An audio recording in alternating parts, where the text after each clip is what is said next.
What's up, Jake Tube? This is Jake Marchand once again coming to you live from the Sun Belt, but I'm not even sweating for some reason. Today I wanted to talk to you guys a little bit on something that's going to be very important if you have a vehicle, whether you're new to driving or you've been driving a while or you're just not super familiar with working on vehicles. And this is going to be the handy tools that you must have in your vehicle at all times, as seen here. So, you know, obviously there's a couple things you're always going to want to keep in your vehicle. Number one is your spare tire. Number two, you're always going to want to keep the wrench that comes with the tire. You know, it's a big angle iron and it fits the socket on the tire. And you know, you're also going to want to keep a jack in there, obviously, but those usually come with a vehicle when you buy it new, and most of the times when you buy it used, unless somebody took it out and pawned it off. So in addition to the spare tire, in addition to the wrench that comes with the vehicle and the jack that comes with the vehicle, there's going to be, I don't know, 5, 6, 7 tools that I'm going to show you right here that you're always going to want to keep in your vehicle at all times. And it's going to be extremely, extremely important that you do. It's going to cause you a lot less headaches in the future if you ever do come across a problem like need to change an air filter or a dead battery, for example, or a tire. You know, if you need to change a tire, things that'll help you change a tire a little bit easier. So I'm going to go ahead and show you. I want to bring you to the back of the vehicle and let me show you what it looks like. So here we have the back of the Mazda, and before I go over these with you, because trust me, I'm going to go over these in detail, I want to just go ahead and call these out, so if you just got a couple minutes you can see what we're looking at. First and foremost, we have a tool bag. Always need a tool bag, and I've got a lot more tools in there, but I do a lot of house renovation stuff. We have a pair of channel locks. We have some screwdrivers, a measuring tape. It's kind of if, but I like to keep one. You have a tire pressure gauge. You have a crescent wrench.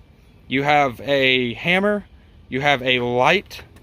And you also have a drill motor, which is also one of those accessory things. And one of the most important things out of them all, we're going to have a socket set right here.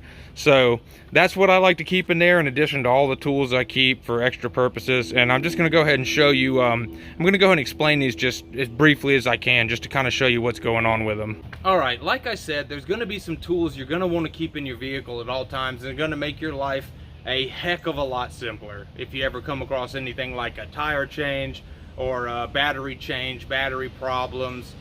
There's other tools that you can keep in there, and like I showed you, I've got this whole bag of tools with levels, electric meters, wire snippers, electric pliers, wire nippers, all type of things. But I'm just going to kind of go over these basically, and I have to start right here with the tool bag. This is actually my old gym bag from high school, from about, I'm not sure, I'm going to say about a decade and a half ago, and actually middle school now that I think about it. And you're really going to want to keep a tool bag.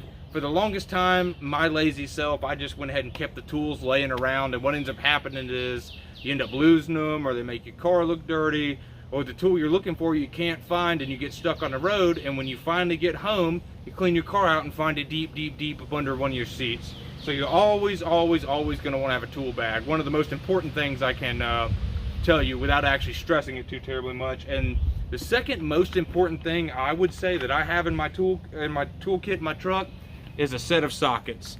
On the top you're going to see we have SAE American sockets, and on the bottom we have metric, you know, like 8 mil, 10 mil, 11 mil. You know, the American sockets, the SAE sockets, are going to be like 3/16, 1/4 inch. And these aren't actually the best. If you had an option, I would probably do deep well. This is what a deep well socket looks like. It's one of the longer sockets, and the reason they have deep well sockets is because if you're screwing on bolts or nuts and they got a big long thread, a big long screw on it, you can bottom out on your socket, and then you won't be able to fit the actual socket around the nut because the thread and the bolt is too long. So I like to have me a simple set. I think I got this from O'Reilly's or something for maybe 20 bucks. It's got the wrench, the extender. This is actually a spark plug wrench, and then you have American and metric. My car is all American usually, but sometimes you have metric vehicles, so you're definitely going to want to get a set of each unless you know exactly what you're doing. That's extremely important, and just about as important is this little bad boy right here. I have this tire gauge. I think you can pick it up $2, $3, $4 from any tire shop, and it's just a standard, I think this one's a green slime tire gauge. If you're wondering if your tires are high or low, under pressured, over pressured, one thing you can do really simply is just to pop out the old tire gauge, take off the cap off of the Schrader valve, the valve in your tire, and just push this up against it, and it will tell you what the PSI of the tire is. Really, really good to have. You don't want to have to run to one of those gas pumps, to one of those gas stations and get one of theirs to figure out if your tires are low or not. I keep a measuring tape. This comes in handy so many times I really can't explain, but it's not really something you're going to need all the time. But these suckers right here, screwdrivers and channel locks.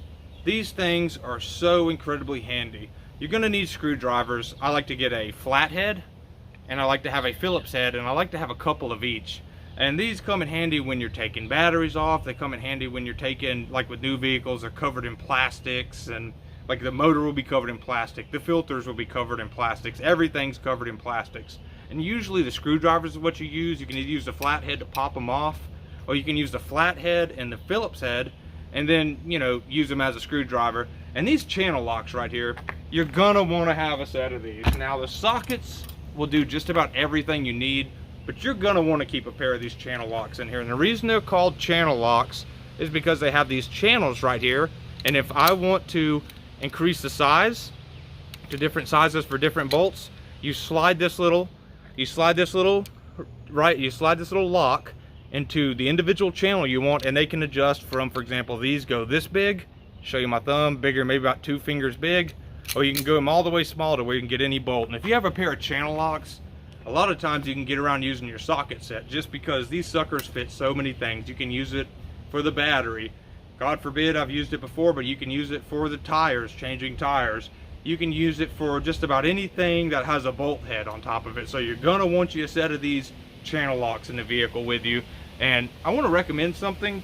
You can kind of cheap out and get some cheap sockets. You can kind of cheap out and get some cheap screwdrivers, but you wanna get a good pair of channel locks. And these are actually Channel Lock brand. They are fantastic. And you don't want to cheap out, and they're fantastic, and you want a good brand for 2 reasons. One, these channels right here, and the lock will wear out, and you'll be pushing them and they'll slip on. You'll be pushing them, trying to use it like this, and they'll slide on you. And that's the worst feeling in the world. And the second reason is because of the teeth. So the teeth on these channel locks, I'm not sure you can see very well, but they're really, really good. I can actually lock these suckers in on something and stand on them without them slipping on me. So it's really important to get you a good set. I would stick with, you know, Craftsman or Channel Lock brand or something to that example is what I would do. And very, very similar is this Crescent Wrench. As you can tell, here's another really important brand you want to stay on. You don't want to go with a cheap Crescent Wrench because this little piece in the center will wear out. But this is actually Crescent brand. Really, really good brand. Craftsman will work. Snap-on will work for anything, but you want to get you a good Crescent wrench. And the reason you want to get you a good one of these, like I said, is because this comes in handy so many times. Like what you do, they have a wheel in the center, and if you take your finger and move this wheel, it actually adjusts the size of the wrench on the end. So you can go all the way from the smallest, tiniest little nut, all the way up to the biggest, fattest nut. So something like this, if you run out of sockets and you left your tire wrench at home, you can actually go ahead and get you a nice one of these if it's a good brand, and you can put it on the nut, put it on any nut on the battery, on the tire, and you can stand on that sucker and get it off. So this right here is an extremely important tool. If you got screwdrivers, channel locks, and a Crescent wrench, if you get these, there's not much on the vehicle that you can't fix. So definitely consider investing in a good pair of these two and some screwdrivers. Another thing you're always going to want to keep in your truck, a hammer. This should explain itself. It doesn't need to be any type of hammer. It can be a cheap Minute Mart hammer, cheap Walmart hammer. You can get a good one, but they all work about the same. And you never know when you're going to need a good hammer until you need it. Now, a lot of times you can do more damage with one of these suckers beating things to pieces and tearing stuff up than you actually can help. But at the same time, it's very, very important to have one of these, because you just never know what situation you're going to need a hammer for. Maybe you got a bolt that's too tight and you got to knock the sucker off, like so. Maybe you've got a cap that's stuck and you gotta pop it off, but you always want to keep a hammer in your truck. This is extremely, extremely important, and this, although it's not necessary, will end up being your best friend, because the moment you don't have one, you're going to go get you a flashlight, and you're never gonna have your vehicle without a flashlight. I think I picked this up. It's a Ever Ready, really common brand. It's like $5.99. It comes with batteries. The sucker's pretty bright, although you can't really see it during the day. But these are, having a flashlight in the vehicle is so important. And I've got a special flashlight too. This one has actually got a magnet on the back of it. And for example, if you're working up under the hood, you can stick this sucker up under the hood, direct it which direction you want it to, and use it. But it really doesn't matter. As long as you have a flashlight, you're gonna be in good shape, because like I said, once you get caught slipping without one, you understand why really quickly. And this is just kind of an extra. I like to keep a drill motor in my vehicle. You can go down to Harbor Freight and you can go and get you a little $15, $20 drill motor with a battery, and it'll be okay. To me, the best tools, I love Milwaukee. I don't care for Ryobi. I love this. It's Makita. It's the best tools. I use them on all my houses and all my real estate. But these are very important. It's not a necessity, but it's something that just helps so much, because if you get into a spot and you have to take off 6, 7, 8 bolts, and you're on the hot highway and the sun's beaming down and the pavement's 140 degrees, you'll really fall in love if you have a drill motor with you. Make sure to get a cordless one, obviously. Make sure you got a battery in it, which I don't have one in mine right now, but it's in the bag. And you're gonna be in good shape. You're really gonna love the fact that you have it. You're gonna wanna keep that in there. And to be honest with you guys, that's pretty much all you're gonna need to keep in your vehicle. So one thing I almost forgot. Always keep your set of jumper cables in the vehicle. You have no clue how bad things can be until you don't have jumper cables. I've had situations when I didn't have jumper cables, the car broke down, and I had 1, 2, 3, 4 people willing to help me out, be nice individuals, but they didn't have jumper cables to jump my car off, so there's not a dang thing they could do for me. There's no way to rig a set of jumper cables on the fly, and the money, and honestly, any jumper cable would do. It's not like you have to have some on-brand one. I mean, I'm pretty sure they're all rated for something specific and they all work pretty well, but you're gonna want to have a set of jumper cables on you. Really important to have in your vehicle. You will know why if you don't have a set on you. So like I said, just to kind of show you, I've got my tire over here. I've got my wrenches, my tire wrench, got the tire jack over there. Here's something else I kind of meant to mention but forgot. It's always good to keep a set of gloves in there, because you don't know when you're going to need them. That time you're going to the interview and you got your good looking suit on and you sitting there having to work on your vehicle with your bare hands, and you start scuffing up your shirt and stuff, you're going to wish you had gloves. You're going to want your jumper cables. You're going to want a tool bag to keep all of this stuff in. You know, your crescent wrench, your channel locks, your screwdrivers. Really important right here. You're really going to want to have a socket set.